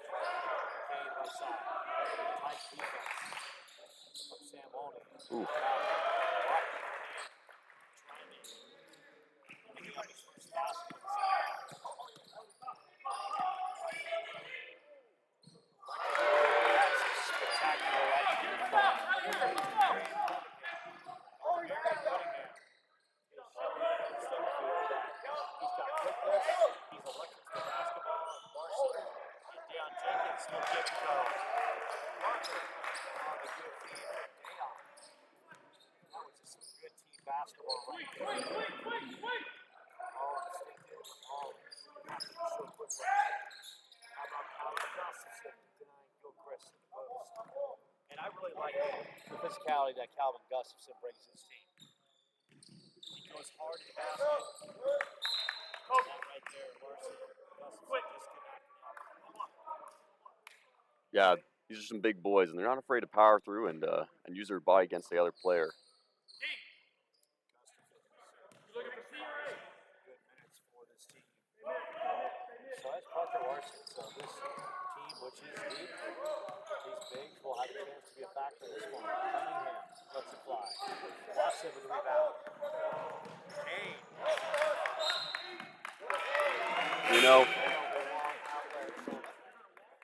Once again, proving the value of these scrimmages. Parker Larson had the chance to talk to him a little bit before the game, and he's coming off of a 2-year voluntary mission where he's overseas. So coming back onto the court after 2 years, getting his feet under him, this is just some great time and experience.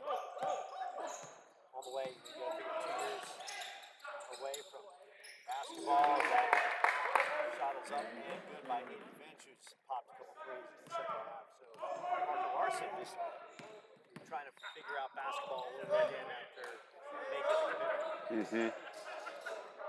Buddy.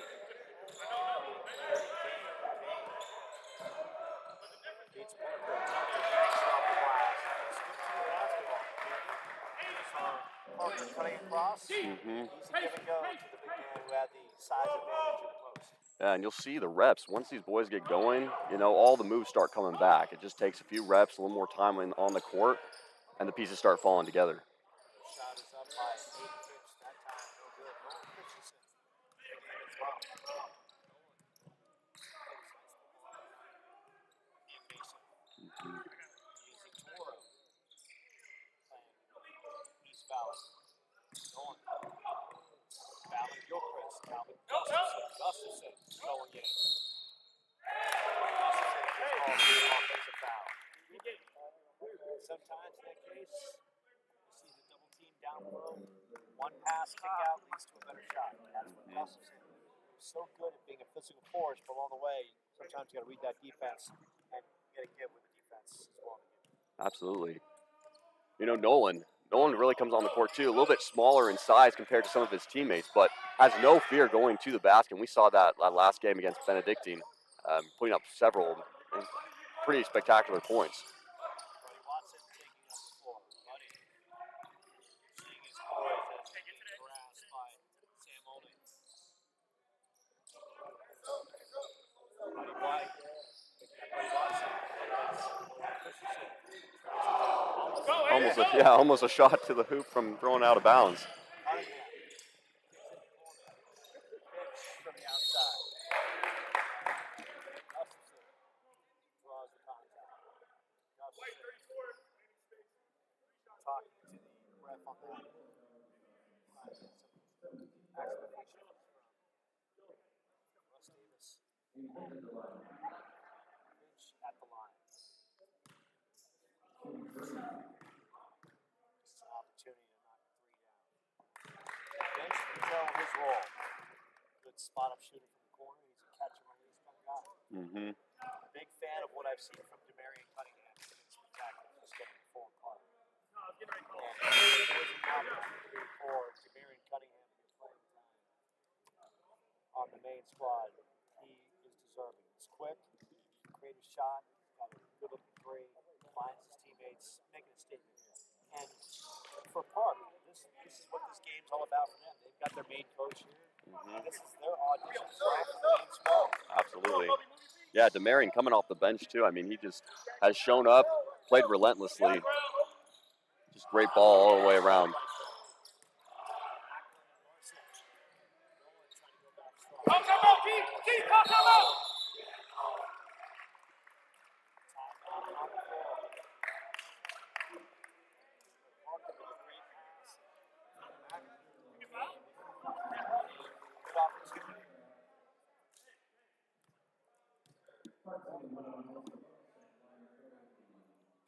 Good opportunity just to not connect underneath. So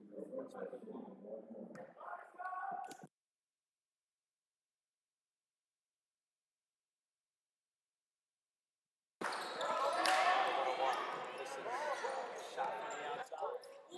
That is bad in the corner by Alba. Got 7 points. 78-25. Everybody walks it.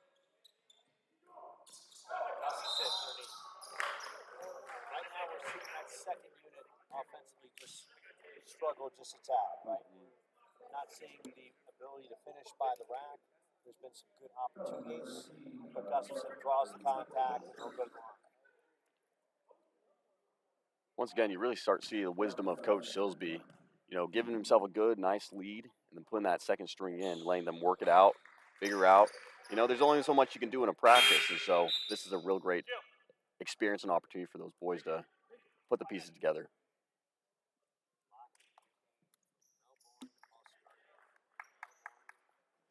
Grammar High School. It's a long way from home. But basking in the sun here in Arizona. His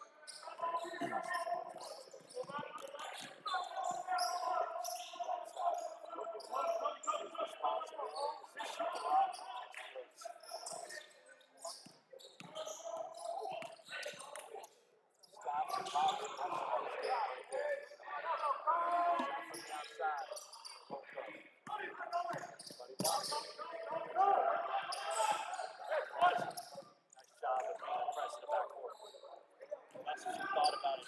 Gustafson going high and hard and just a step early on the jump. That bench, that Coyotes bench was about to explode. You can see all the boys, Scott Boyd, Ty Cochran, and Andre Harris. Yeah, that's About to explode. Gustafson would have slammed that home. But he draws the contact. that's something you love to see when the whole bench is rooting for the team. Yeah, no, that means they got good chemistry. They're working together, and everybody wants everybody to be out there getting wins. Park University really taking this time now, though, to find those open shots. You see a lot more shots put up in this second half.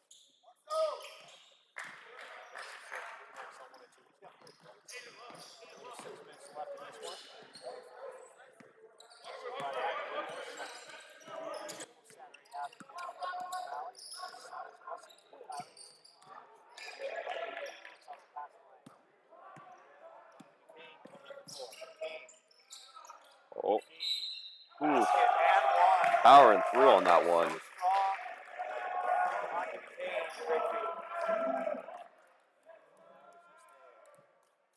Justin Fisher type moment for Rocky McCain, just driving straight down the lane and a beautiful feed of Parker kissing off the glass, and now with the shot for 3-point play. You know, it takes a true powerhouse to take that much defensive power and push through and still make the basket.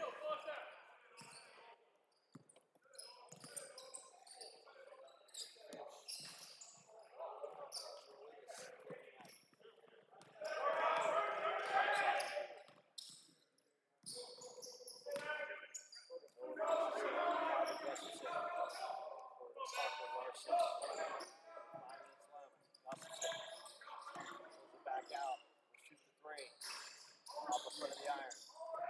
Christensen going back the other way. Foul call against the Coyotes. Nolan picks up his first foul. Coyotes winding this one down. 4:52 left. Wednesday, they're right back at it, taking on the reserve squad. 7 p.m. tip time. We will be on site at 6:50 to talk about the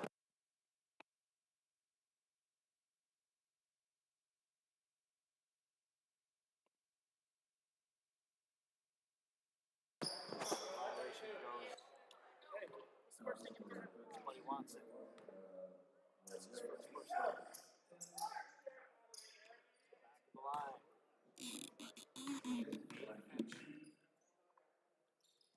Finch connects on the first. Finch piling up the points in this one. Really good from three and really good from the free throw strike. And that's what a catch and release kind of player is. The opportunity to set their shot and delivers. Yeah, if you can really find your rhythm as a shooter, not much you can do to stop them. 82-47. Larson. Kane jumps it down to Larson. Larson. Strong. Larson draws the contact. He's got a shot. Couple Euro players. Gatashev, of course, overseas. Larson. Yeah, you gotta love the work from the CGC Athletics to reach out to all different parts of the globe. I mean, they've got players from local, but not just local, overseas. You got Australia, Utah. I mean, just coming from all different parts of the world, which just a great experience for the players here and local. Throughout the ACCAC, you'll find teams like Cochise and Eastern Arizona, Arizona Western. They're European players for housing and so forth. And now here in Region 1 and Division 2, trying to network more on the global side to be an attractive spot for young players to come and play college athletics and get their education. Of course, can't say enough about the weather here in Arizona. To escape some areas of the country where the weather's not as conducive for living. Absolutely. Cunningham knocks down free throw. He's got 9 points. Cunningham, big smile. He's proved his point. For Summerfield, might be looking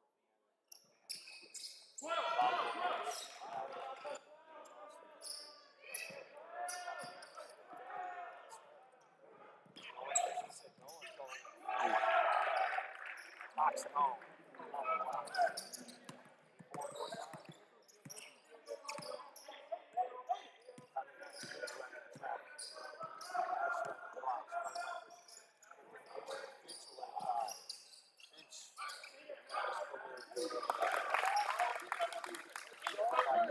Called out of bounds. He's a winner of the backboard. They let it play on and put back. It's good.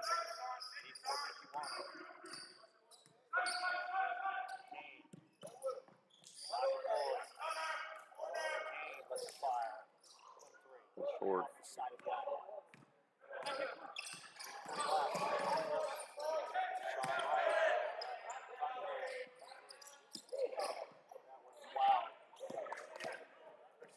Dumps it down, got the boys. Jakob with an opportunity. Kane tried to feed to Gustafson, who wasn't ready for the pass. Couple slam dunk opportunities, one missed by Gustafson and one missed by Jakob right there. Of course, put back on this one tonight. Yeah, you've seen a few shots from tonight, just not quite landing. But, you know, when you're used to playing evening games and you're playing on a Saturday in the afternoon, you know, even those little things can throw off a bit of a rhythm.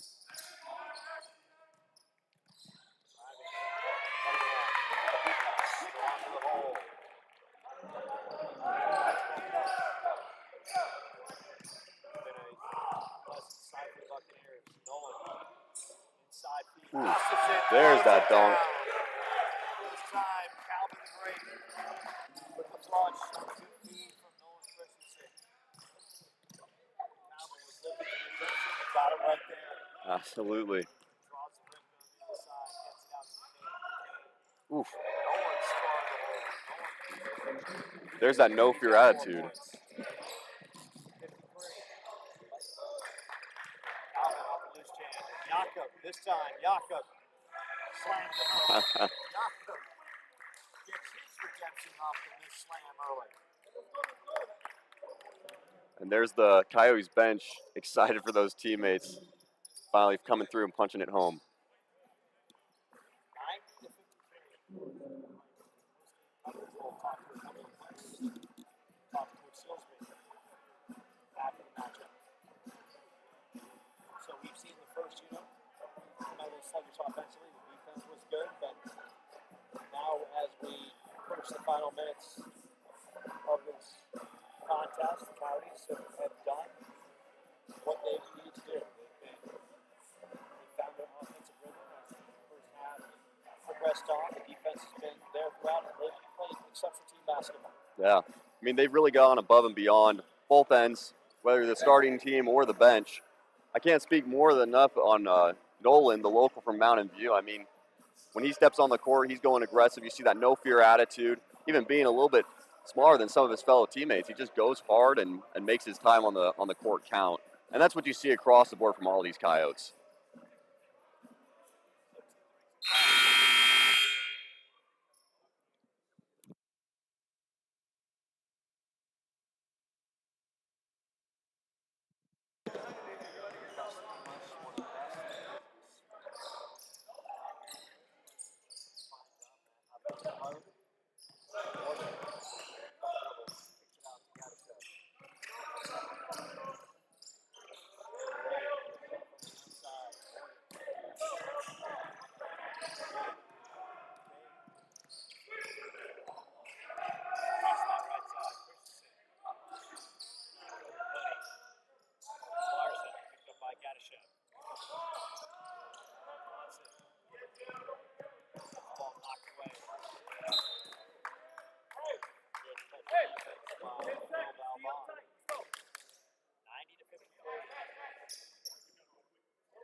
Gustafson lets it fly.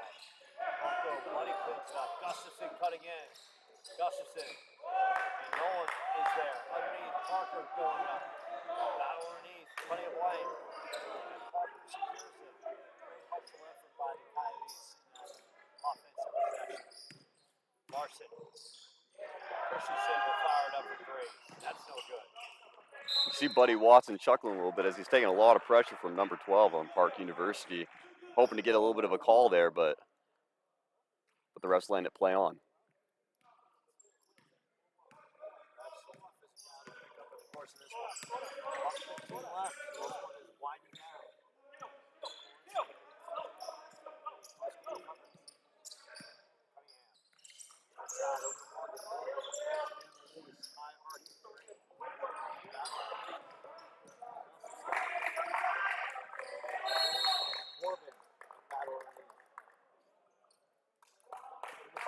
A lot of credit. They come here and they have fought. They have battled. They showed their resilience. Their coach, Coach Summerfield, of the main squad, who's here today, while their assistant, Becky Fields, is running the show. And you know, Joe, it's tough when you come into a game and you're down by 40 points or so. It's really easy to give up and just stop trying, but these Park University players have kept the heat on. Look, they come here today, they've got pride, they're playing for playing time in the main roster. Parker misses the bunny underneath. Second play for this one.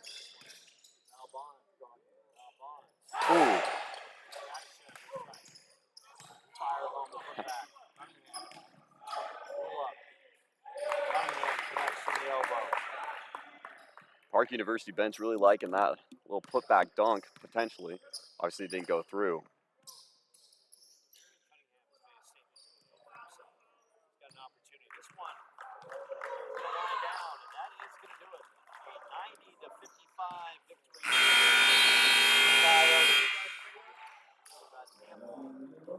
Scoring. Will Coates with 15 points. Joe Brazier with 10.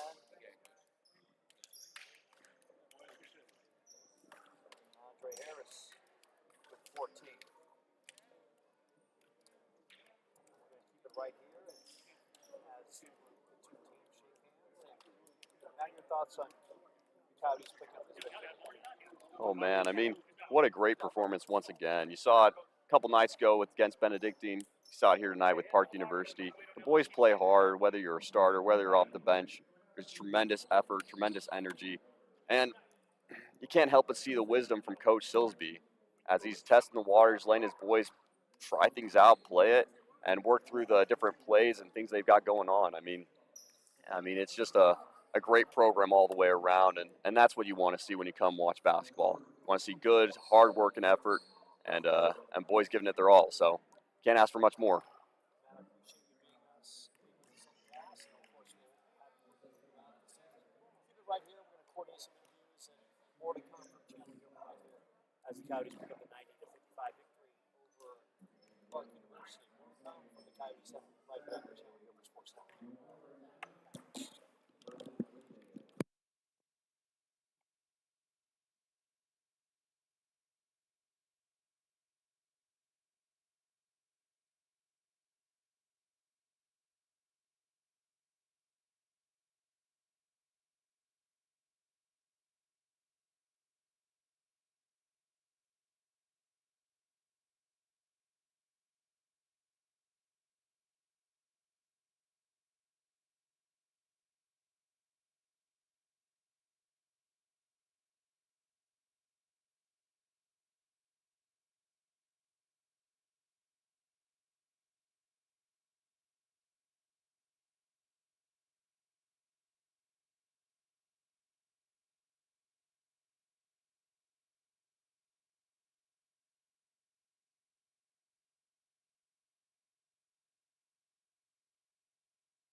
get you right on the right side. And so you can hear me, place it like this so your right ear is. Exactly.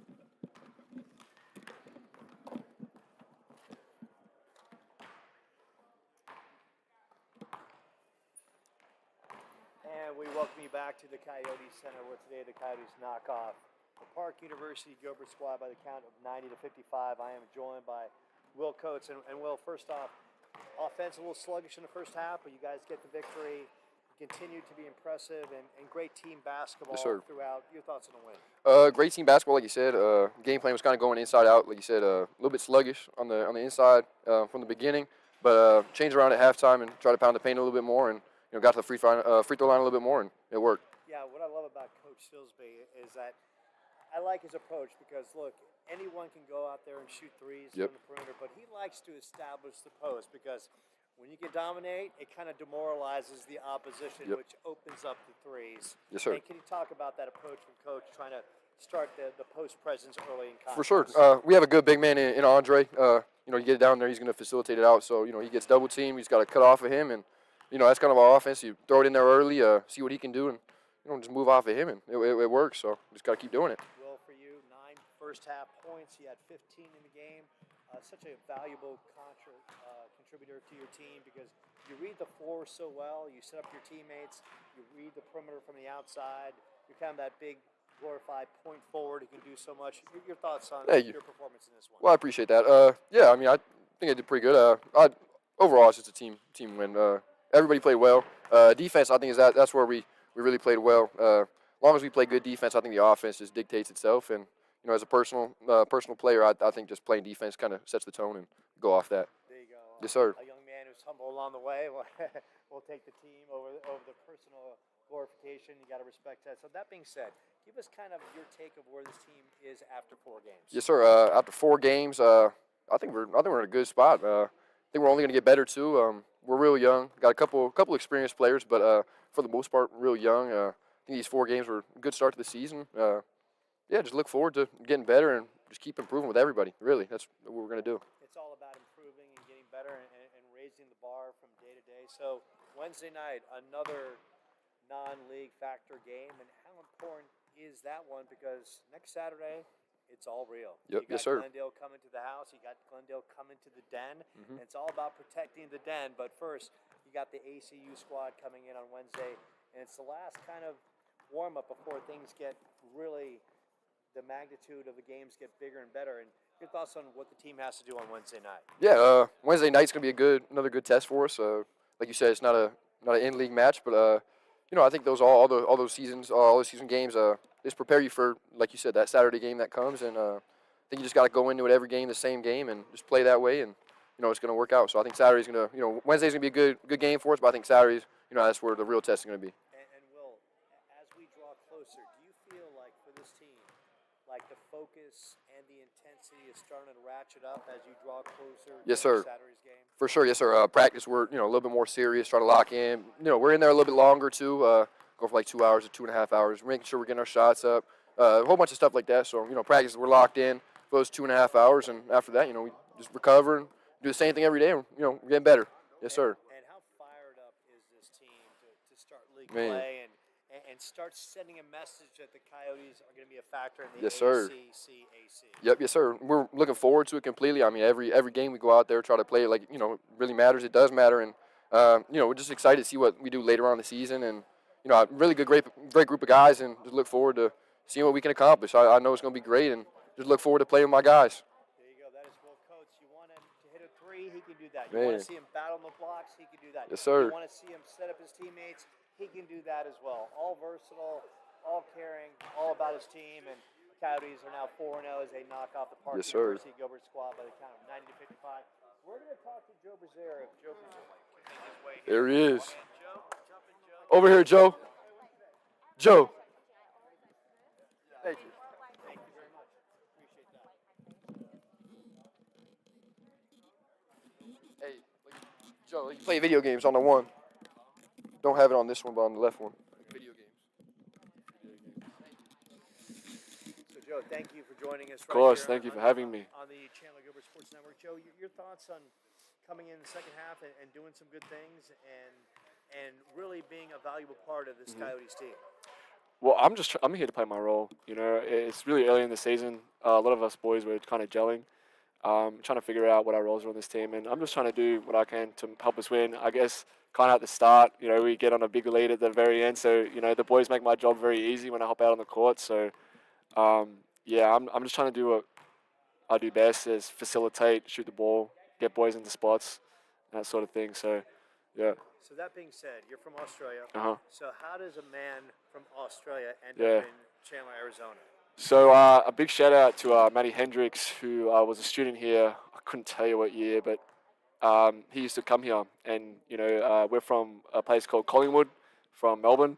And he had that connect with Steve Silsby, our head coach, and kind of just said, hey, I've got this opportunity for you guys. And, you know, Jakob and I, we came here last year and we brought another redhead, Lockley. He's as you can see, he's a sharpshooter.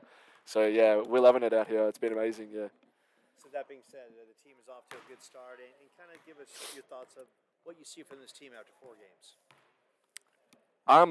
I guess I can speak for a lot of the boys. I think we're not really trying to blow out teams. You know, we're not really. That's not one of our goals. Our goal is to win. But you know, when we've had a few games, 50+ wins. I think it kind of just shows us what we can do. And again, like when the conference comes up, I think that's when we'll kind of realize where we really are at as a team. And I think when that comes along, I guess we'll kind of dictate where that season will take us. So, yeah. There you go. So one more tune-up game. That's Wednesday night against the ACU reserve squad, and then it's real. It's Saturday. It's league play. Your thoughts on how valuable that last Wednesday game is before you jump into the heat of battle in league play? Yeah. So next week we're back at practice starting Monday. So I know coaches are gonna let us, you know, cruise along. So I reckon it's back to work on Monday, and prepare for conference, prepare for that big Saturday night game, because that's really when the season starts. Is when those big bodies are in the gym. So yeah, we're looking forward to it. I mean, I'm looking forward to it. So yeah, I'm ready. There you go. That is Joe Brazier. Joe, a valuable part of that Coyotes bench as the Coyotes pick up their 4th win. And that is going to do it. Maybe Coach Silsby, I don't see him around, so that's going to wrap up our coverage from the Coyotes basketball game today as they knock off the Park University Gilbert squad by the count of 90-55. They're back at it Wednesday night taking on the ACU reserve squad. That's a 7 p.m. tip. Our pregame coverage starts at 6:50. We appreciate you dialing us up on the Chandler Gilbert Sports Network. Take care and have a great Saturday. Beautiful. Bye-bye. Thank you, mate. Thank you. Appreciate it. Good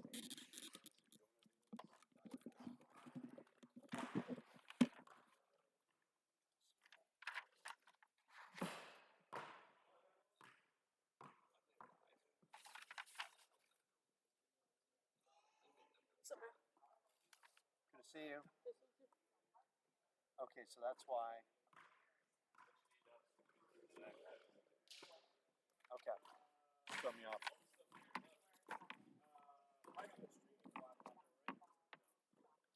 That's the only thing I can think of. Whatever, yeah.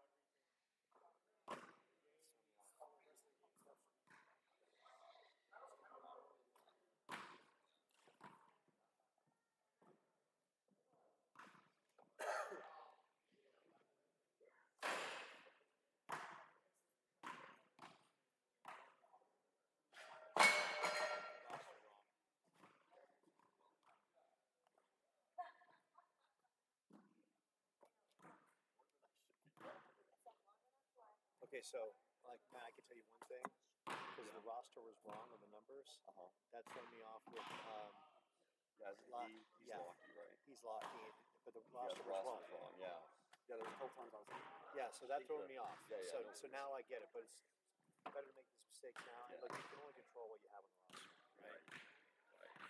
It's like, and look, we all want to be perfect, but you can't control like the information's wrong on the roster. Are they all Australian? I think. Hi, I can meet you there at 2:30. Sorry, what were you saying? Yeah. So why don't you see? What were you saying?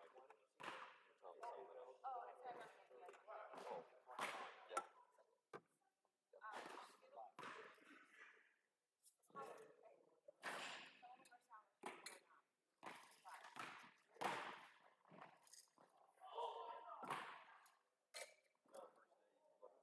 Mango salsa.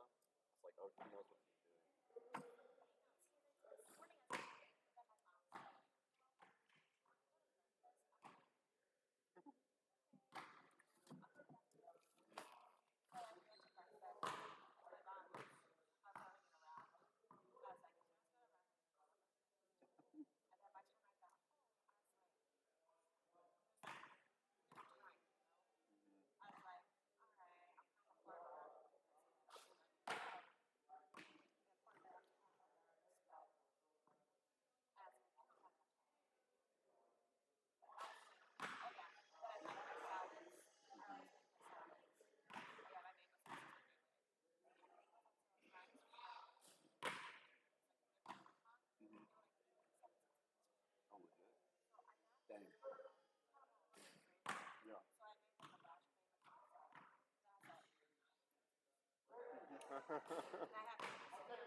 Please. Yeah, when you find a good sale, because those can be expensive. So, fellas, Yeah, that's what I was just gonna say. Avocado and mango, it's like.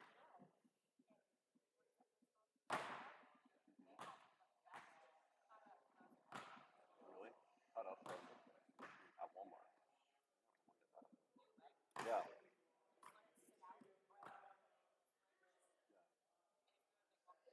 Yeah, it's perfect. You don't need it doesn't need to be fresh. You probably blend it too, and it makes it faster and easier. Yeah. No, I believe that.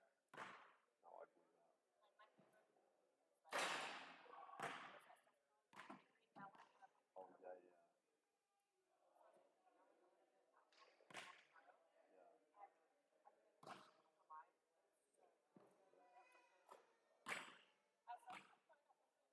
Threw it in, like perfect. That's funny. Yeah, people like, I don't know, even like frozen fruit, like berries and stuff. People buy the fresh fruit. It's cheaper.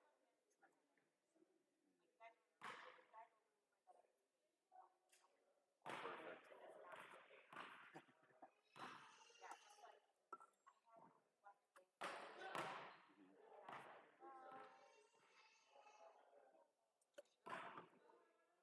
Perfect. no, I'm calling you back.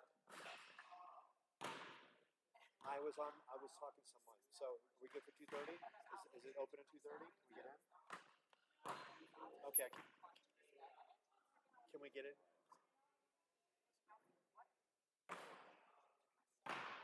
No, but can you call and just move us up to 2:30? I know. Well, you don't have the Legends number? Yeah. Wake her up, because I'd much rather go at 2:30. I'd rather, I don't want to. Yeah. Please. Yeah. Please, yes. I'm going to go to the bathroom here. I'm going to change, and then I'll meet you there. Yes. I'm going to bring her back to the house. Okay. All right. Yeah, I know. So do me a favor. Just I'll leave my phone on. I'm going to run I'll leave my ringer on. No. I'm going to change here. She can move it. Yeah.